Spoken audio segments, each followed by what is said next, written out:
I got some brand new information about what is going on with the Obi-Wan Kenobi series and some other details about what's going on behind the scenes at Lucasfilm. Hold on to your butts, Star Wars fans. This one's gonna get juicy.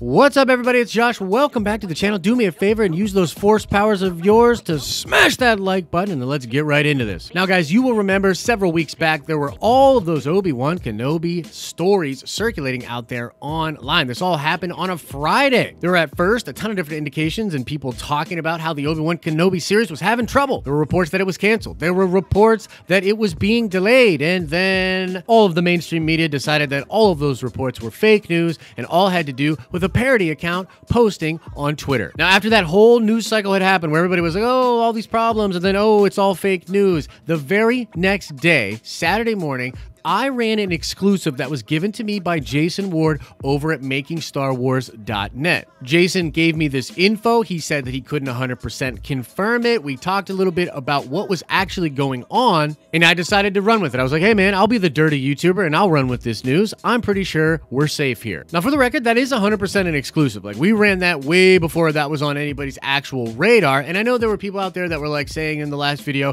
hey, Grace Randolph also knew that it was fake, and that is true, but she didn't run her story until Monday. We had ours on Saturday, and I don't know if that matters, but that's what happened. Also, and kind of on a side note, it is super clear that a lot of these trades that were reporting different things on Friday, they had decided late in the day to actually protect Lucasfilm and try to help Star Wars look better. Like, people talk about like the access media and main day trades and all of that, but that's like really real, guys. A lot of different people had that story on Friday and did not run it because they were trying to play nice with Disney. It wasn't until Collider broke rank and reported that the crew had actually been sent home and they were scrapped. Like, it was indefinitely delayed. And I know for a fact there were actually people working on it. It's not like there was this crew that wasn't yet assembled and they were told, hey, don't come to work. That's not true. There were people actively working on that series that were told to go home. Now, just a couple of days ago, Robert Meyer Burnett ran a story on his YouTube channel talking about how he was very sure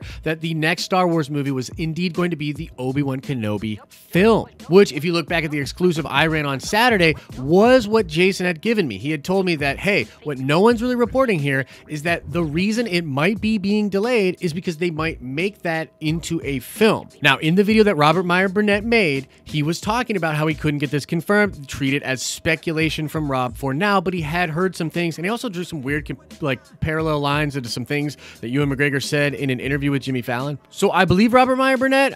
I believe that he can't get it confirmed, but I also believe he is hearing some things because, frankly, he's hearing, he must be hearing some of the same things that I am hearing. So, to be clear, I got the exclusive from Jason. Some of what I am talking about now is also from Jason, but some of it is coming from other sources, which I can't tell you. I can't tell you that. Now, to set the stage here, I think it's important to remember that there was going to be an Obi-Wan Kenobi movie. Now, although Disney has never actually come out and admitted that this was the case, it's been reported by so many different people out there. We know for sure that Lucasfilm was developing an Obi-Wan Kenobi film. Also, and this will come up later, it was reported by some that the script that they had written for that Obi-Wan Kenobi film was the best script anyone has ever written in Star Wars. Now, the reason that Robert Meyer Burnett cannot confirm any of this is because nobody can confirm any of this, because there are multiple options on the table for Lucasfilm right now, and there's a lot of stuff being shifted around. Truthfully, nobody knows for sure what the next step is, but there are some concrete options on the table, and Kenobi being a film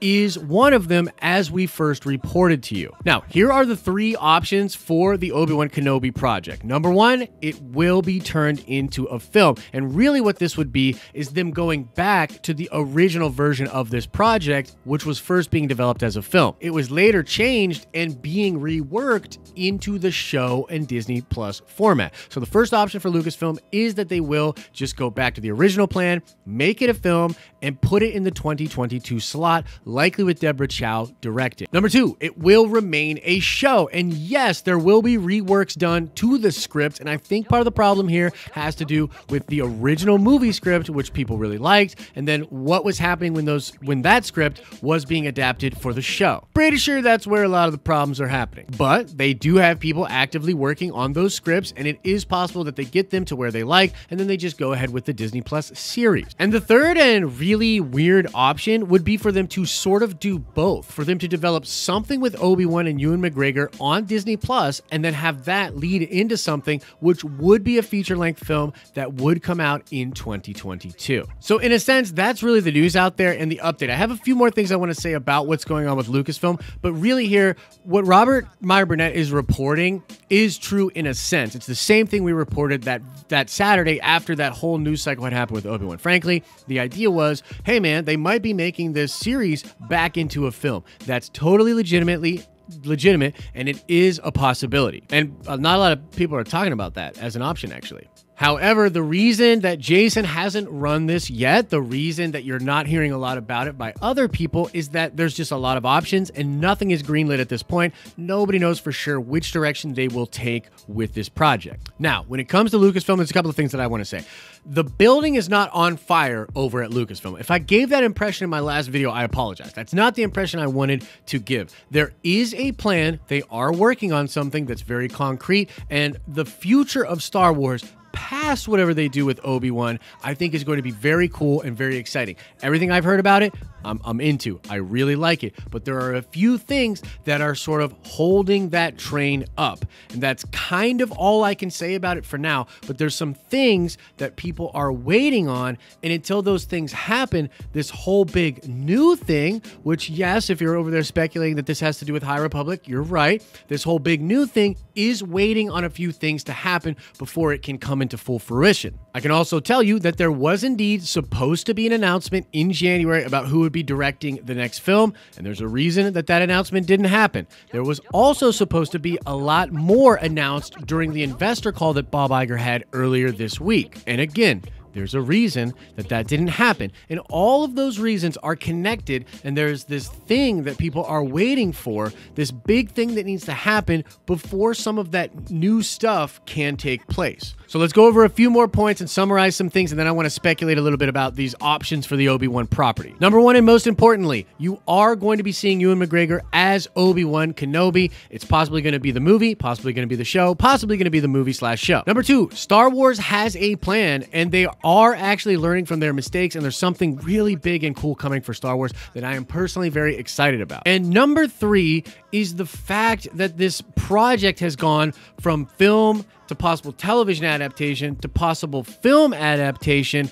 And when Kathy said that she had read the scripts, it is still technically a lie. When she comes out and she says that the scripts are all ready for the Obi-Wan series, that is technically a lie. But I think the reason she said it is because she did know about the original script for the film, which was apparently very freaking cool. So she's still totally a liar, but she's not completely making it up either. So I don't know, take that for what you will. Now, as far as the options on the table for the Obi-Wan property, I don't know, man. Like, part of me really does want it to just be the series. Like, just do it on the series. I want to live on Tatooine with Obi-Wan Kenobi. I want a lot of time with him. And I'd also love for the 2022 slot to go to some of the new stuff that they are working on. But at the same time, if they do want to sort of push the new stuff back a little bit, give themselves a little bit more time, and they want to put Deborah Chow and the Obi-Wan property back into a film form and have her be the first female director in 2022 and then roll into their new stuff,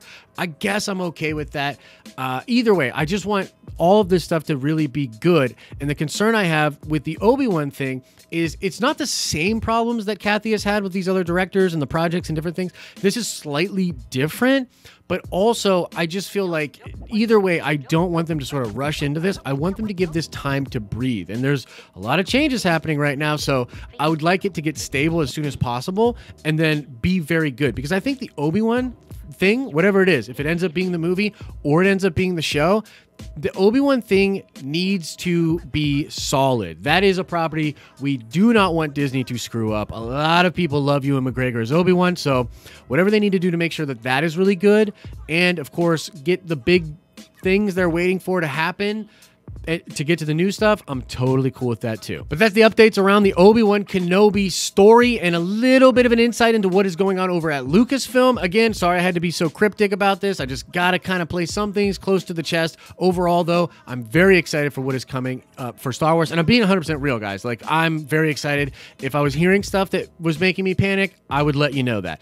but I'm not. Now let's shout out J-Rock TV. Indeed, Mordo had a relic called the Staff of the Living Tribunal in Doctor Strange 1. So shout out to you, J-Rock TV. And now let's ask another nerd card question before we get out of here. I want to know, what was the name of the ship that the popular Star Wars Legends character Dash Rendar flew around with in his Legends Star Wars stories? What was the name of Dash Rendar's ship? Answer that question in the comment section below. As I always say, I hope you're having an awesome and a nerdy day, and I'll see you in the next video.